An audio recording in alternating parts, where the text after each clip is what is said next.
This video, I'm going to show you step by step how I create amazing pastel portraits like this, and portrait painting, that is oil on canvas like this, and charcoal pencil like this.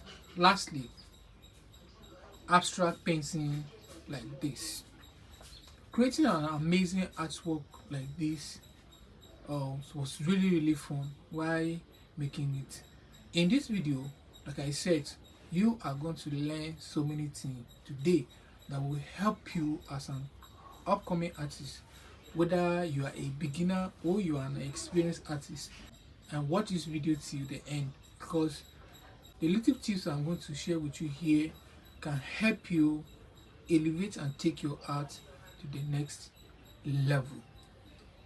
Number one, picking materials for artwork is another challenges for some of the artists, because some of the artists, this is where they get it from, because most of the materials you are not exposed to them, like you will never use them before. So maybe using them at the first time is can also hinder you or give you a little tough time while creating the particular artwork that you want to. Like you never use this pastel chalk. There's a type of pastel, so many of them. Like me now, there's the other one.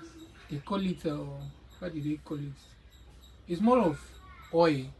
I've never used that one. I basically use the soft one. So like if you ask me now to use that oil pastel, it's going to give me a little tough time. You understand what I'm saying? So choosing material while choosing your artwork is another challenges.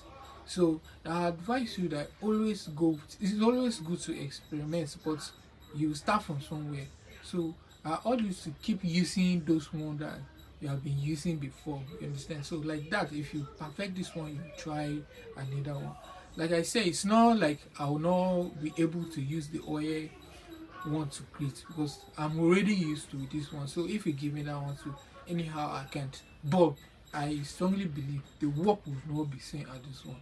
Then lastly, proportion and balancing. It is space you have, like you want to make your artwork. You as an artist, you have to understand what proportions are about, you understand, and the balancing. Giving you a space, the space that you want to use and work. Don't make the work to be so big, like it oversize that space that you want to use. If you have the space like that, you have to make the work centralized in the given space. Like if you want to work on 3 by 4 feet, make sure the work is have to be centralized and be visible. It's not like the work will be very small or over big. You just have to make make the work balance into the space that you want to work. If you find this video interesting, like, help me share, tell me what you think of it. You understand? So I hope today you will learn something. Don't forget to subscribe and stay tuned for more amazing art and tips. I'm just here to encourage you and to help you, guide you on your art career. With these little tips, hope you have learned something today. See you in my next video.